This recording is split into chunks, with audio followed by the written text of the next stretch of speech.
আচ্ছা, আজকে তো আমাদের ইনকিলাব মন্ত্রী বিদ্যুৎ ও জ্বালানি মন্ত্রী আবার স্ট্রাইক করছে। উনি হইছে খুব গুরুত্বপূর্ণ একটা কথা বলছে, সেটা হচ্ছে গিয়া যে লোনের বোঝা মাথায় চাপায় রাখার চেয়ে লোডশেডিং এ থাকা ভালো।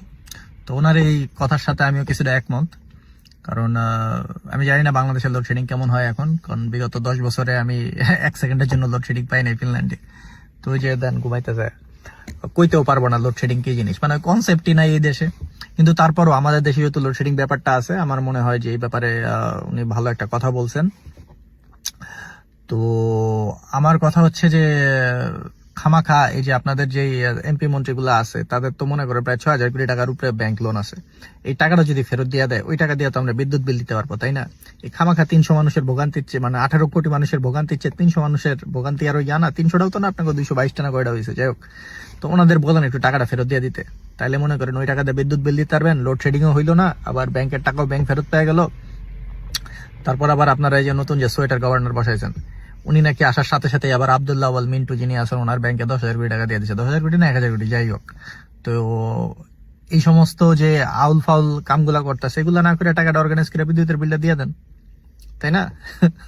আপনারা লোডশেডিং রে রাখবেন জনগণ রে, মানে বিদ্যুৎ ছাড়া রাখবেন, তারপর ওই টাকা ফেরত দিবেন না।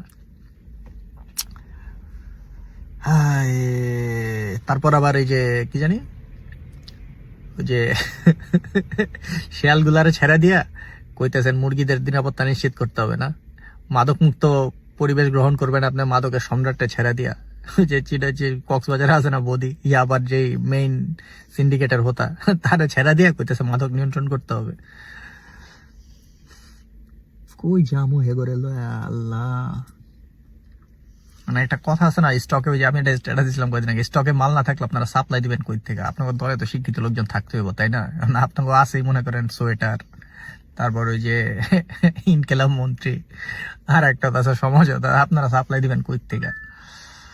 বুঝুক, আমারও মনে হয় যে বাঙালি কিছুদিন বুঝুক এগোরে। মানে মাঝে মধ্যে আমরা যেমন 2006 সালে মিলেনিয়াম যারা আছে, আমরা তো দেখছি যে মাঝে মধ্যে কারেন্ট আসতো, যাওয়া তো না, মাঝে মধ্যে হয়তো 2-3 ঘন্টার জন্য সারাদিনে কারেন্ট আসতো। তো এগোরে একটু ওই শিক্ষাটা দেন, 1-2 ঘন্টার লেগে কারেন্ট আনেন সারাদিন, অতিষ্ঠ জন হয়ে যাবো, তখন আসলে বুঝবে যে কিছু হইলে ভোটও তো বিএনপি পাইছে, ওই ভোট যারা দিছে তাদের একটু শাস্তি দেন। আমরা আপনার সাথে সম্পূর্ণ একমত, ওগরে একটু লোডশেডিং এ রাখেন, নাইলে এটি শিক্ষা হইব না।